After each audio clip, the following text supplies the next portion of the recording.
নমস্কার বন্ধুরা, আজ হলো 13 জুন শনিবার। আজকের সন্ধ্যার বিশেষ খবরগুলি হলো: আবারও নতুন ভাইরাসের সতর্কতা জারি, নতুন ভাইরাসে কেরলামে আশঙ্কাজনক আক্রান্ত, পর্যবেক্ষণে ধরা পড়েছে 77, সতর্ক প্রশাসন। বিস্তারিত থাকবে প্রতিবেদনে। শিলচরে বড়খলার বালাছড়া টুল গেটে 458 বস্তা অবৈধ ইউরিয়া সার বাজেয়াপ্ত, পুলিশের হাতে গ্রেপ্তার 2। আবারও ভয়ঙ্কর বিমান দুর্ঘটনা, জোরহাটে বায়ুসেনার AN-32 বিমান বিস্ফোরণ, তদন্ত শুরু।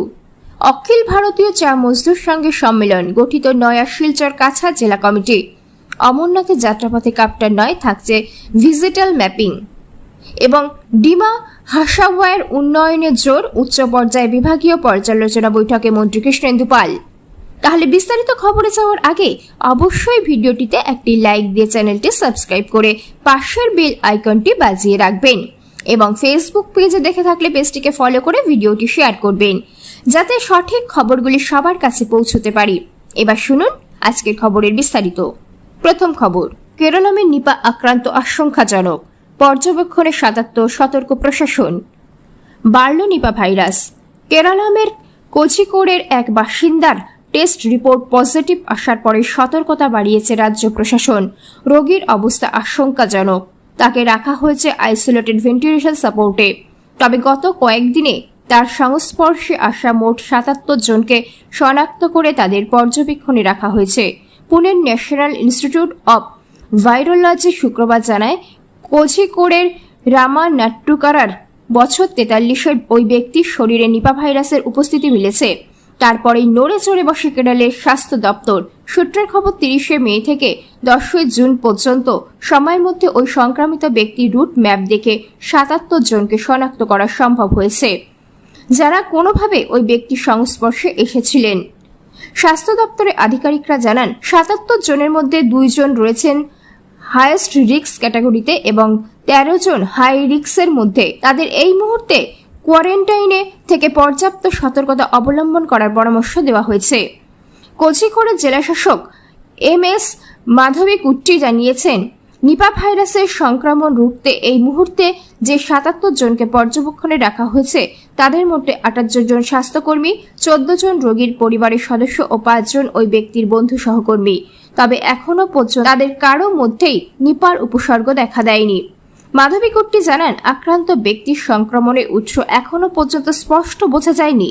অপরদিকে বড়খলার বালাছড়া টোল গেটে 458 বস্তা অবৈধ ইউরিয়া সার বাজেয়াপ্ত, আটক 2।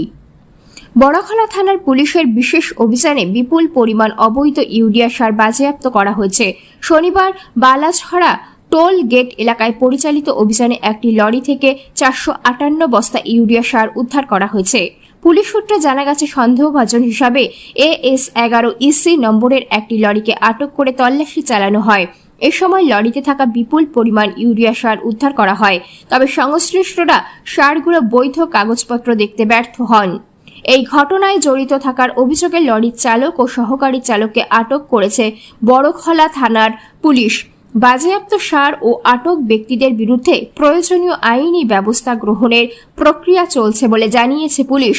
অপরদিকে জোরহাটে বায়ুসেনার AN-32 বিমানে বিস্ফোরণ, তদন্ত শুরু।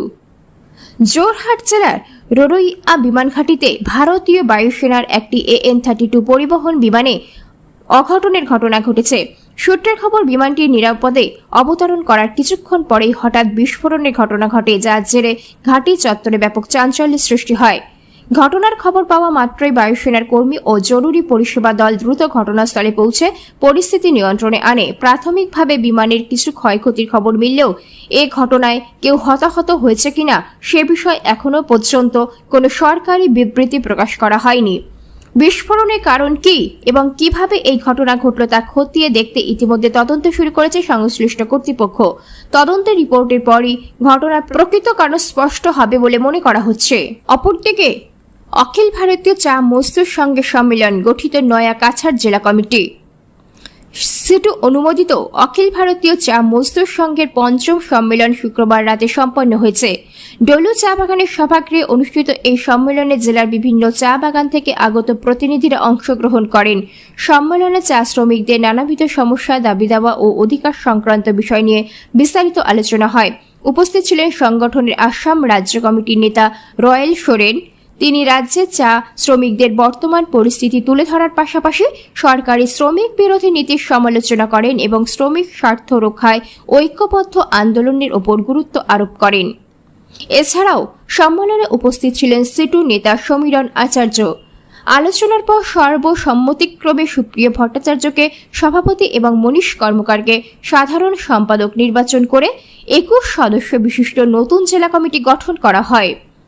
নবনির্বাচিত সভাপতি সুপ্রিয় ভট্টাচার্য তার বক্তব্যে আগামী দিনে চা শ্রমিকদের ন্যায্য অধিকার আদায় ও স্বার্থ রক্ষার লক্ষ্যে আরও জোরালো আন্দোলন গড়ে তোলার আহ্বান জানান। তিনি শ্রমিক ঐক্যকে শক্তিশালী করার পরও গুরুত্ব আরোপ করেন।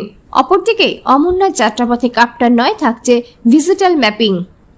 অন্যবারের মতো এবছরের নির্ধারিত অমরনাথ যাত্রাকে কেন্দ্র করেও অ্যাকশনেবল গোয়েন্দা ইনপুট এসেছে স্বরাষ্ট্র মন্ত্রকের হাতে। সূত্রের দাবি ৩রা জুলাই থেকে শুরু হতে চলা অমরনাথ যাত্রাকে টার্গেট করতে পারে পাক জঙ্গিরা। এই মর্মে গোয়েন্দা ইনপুট জমা পড়েছে স্বরাষ্ট্র মন্ত্রক। এই পরিস্থিতিতে শুক্রবার দিল্লিতে উচ্চ পর্যায়ের বৈঠক ডেকে অমরনাথ যাত্রা সংক্রান্ত নিরাপত্তা ব্যবস্থা খতিয়ে দেখলেন কেন্দ্রীয় স্বরাষ্ট্রমন্ত্রী অমিত শাহ। এই বৈঠকে উপস্থিত ছিলেন ভারতীয় নিরাপত্তা উপদেষ্টা অজিত ডোভাল, জম্মু কাশ্মীরের উপরাজ্যপাল মনোজ সিনহা, সেনা প্রধান general Upendra Trivedi, CRPF director general JP Singh এবং গোয়েন্দা বাহিনী উচ্চপদস্থ কর্তারা। সূত্রের দাবি, এই বৈঠকে দুটি স্তরভিত্তিক সিদ্ধান্ত নেওয়া হয়েছে। যাত্রী সুরক্ষার কথা মাথায় রেখে গ্রহণ করা হয়েছে বেশ কিছু সিদ্ধান্ত, যার মধ্যে প্রধান ডিজিটাল ম্যাপিং। সরকারি সূত্রে দাবি, সব তীর্থযাত্রী সুরক্ষা কর্মী স্বেচ্ছাসেবকদের ডিজিটাল ডেটা আগে থেকে সংগ্রহ করে নেবে প্রশাসন। এই ডেটা যাচাই করবে কেন্দ্রীয় গোয়েন্দা দপ্তর।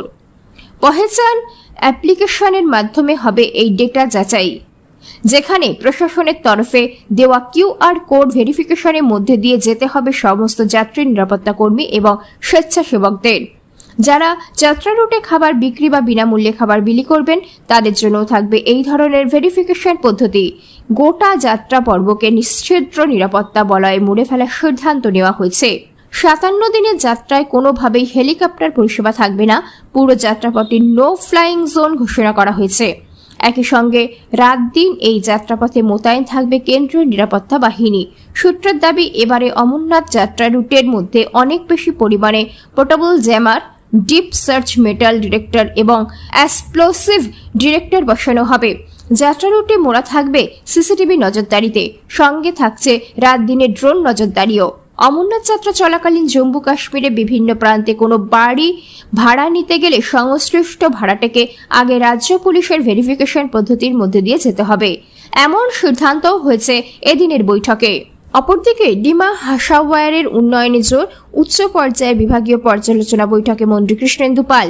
অসমের অন্যতম গুরুত্বপূর্ণ পাহাড়ি জেলা ডিমা হাসাওয়ার সামগ্রিক উন্নয়ন ও প্রশাসনিক কার্যক্রমের অগ্রগতি পর্যালোচনায় এক উচ্চ পর্যায়ে বিভাগীয় বৈঠকে অংশ নিলেন জেলার অভিভাবক মন্ত্রী কৃষ্ণেন্দু পাল। অভিভাবক মন্ত্রী হিসাবে প্রথম সরাসরি সফরে এসে তিনি ডিমা হাসাওয়ার স্বশাসিত পরিষদ ডিএইচএসি এর সিএম কনফারেন্স হলে অনুষ্ঠিত এই গুরুত্বপূর্ণ বৈঠকে জেলার বিভিন্ন উন্নয়নমূলক প্রকল্পের অগ্রগতি খতিয়ে দেখেন।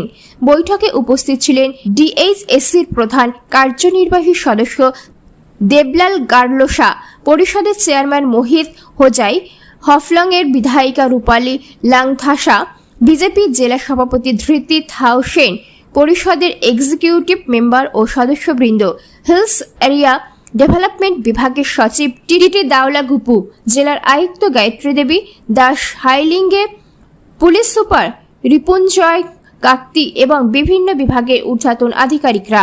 বৈঠকে সড়ক ও সেতু নির্মাণ, শিক্ষা ও স্বাস্থ্য পরিষেবার উন্নয়ন, পানীয় জল, বিদ্যুৎ, কৃষি, গ্রামীণ উন্নয়ন, যোগাযোগ ব্যবস্থা আধুনিকরণ এবং বিভিন্ন জনকল্যাণমূলক প্রকল্পের বাস্তবায়ন নিয়ে বিস্তারিত আলোচনা হয়। সংশ্লিষ্ট বিভাগের আধিকারিকরা চলমান প্রকল্প ও ভবিষ্যৎ পরিকল্পনা সম্পর্কে উপস্থাপনা করেন। মন্ত্রী কৃষ্ণেন্দু পাল বলেন, ডিমা হাসাও শুধুমাত্র একটি পাহাড়ি জেলা নয়, বরং অসমের উন্নয়নে গুরুত্বপূর্ণ অংশীদার।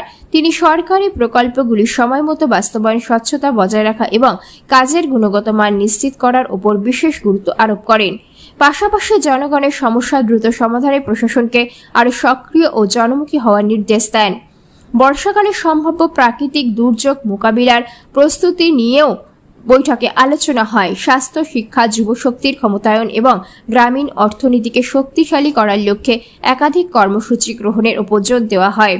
বৈঠকের শেষে জেলার উন্নয়নকে আরও গতিশীল করতে প্রশাসন, জনপ্রতিনিধি এবং স্বায়ত্তশাসিত পরিষদের মধ্যে সমন্বয় বৃদ্ধির আহ্বান জানান মন্ত্রী।